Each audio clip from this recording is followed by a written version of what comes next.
you have a very important role in the trumpet world. You've been pushing our instrument to another level, another stage of development in the recent years, which is of course a major responsibility. How do you envisage your relationship with conductors, with composers? How do you shape this development for the trumpet for the next years, which makes a very hard life for the new trumpet players, the young players, of course? Well, it's when I started my career, it was very obvious that something had to happen with the repertoire. The trumpet had been made popular. People liked the trumpet because Maurice André, for instance, a wonderful musician, and of course the whole development of jazz had proven that the trumpet is very expressive. You can express, before maybe it was a little one-dimensional, and it was about war, and it was about church, or it was a little confined. But the development of jazz and some great people like Maurice André made it clear that this is an instrument that can express anything. But there was not any repertoire that could compete with a great violin concerto or a great piano concerto. So I understood very quickly that if I was going to find a way of expressing myself, I had to try to get in contact with major composers and make them interested in the instrument. And I had, in the beginning, I had some very important help. People like Elgar Howarth, for instance, who is a conductor and who was a trumpet player, and who was in contact with people like Ligeti and Hense and Bert Wissel. And in fact, I would say the piece by Bert Wissel in 86, 87 was a major breakthrough, because it gave the signal that here is a major composer who does not write solo concertos, and he decides to write one and for the trumpet. Each piece that has been written for me has a different story, because I try to be very sensitive and understand how this composer functions. And some composers, it's much better to let them just write. Okay. And like Bert Wissel, for instance, he just wrote it and sent it to me, and I looked at it. It's scary. And it's.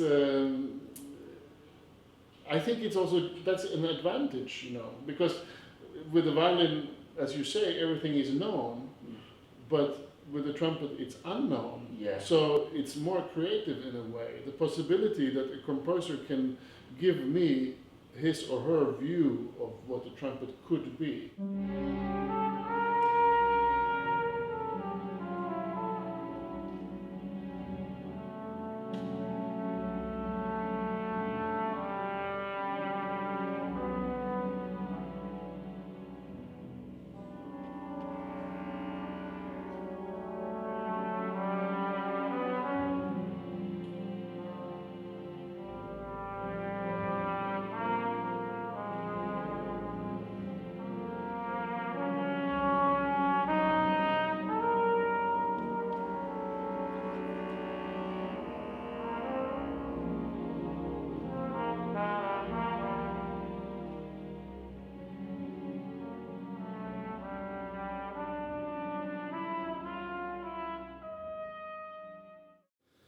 I think this piece is easy to talk about because it's such a clear gesture. It's almost like, Ravel Bolero, that it goes in one gesture. And as you say, this one goes from darkness to light. And in fact, it's very personal. It's very autobiographical from the composer. I know I can speak about this because he has talked about it also in an interview. He wrote it just after he had a divorce. Uh-huh. And I think the beginning is you feel sorrow and sadness and even some crazy thoughts. Confused, and there's lights in your eyes, and then it's like the big city. I think it's kind of New York at night sounds, and then getting slowly more angry than sad, uh-huh. and wanting to kind of fight for what you believe in, and it goes up, and it gets more and more energetic. And of course, all through this, the clock, which you can see in the orchestra with the 4 percussions being placed like the clock, all through, time is ticking.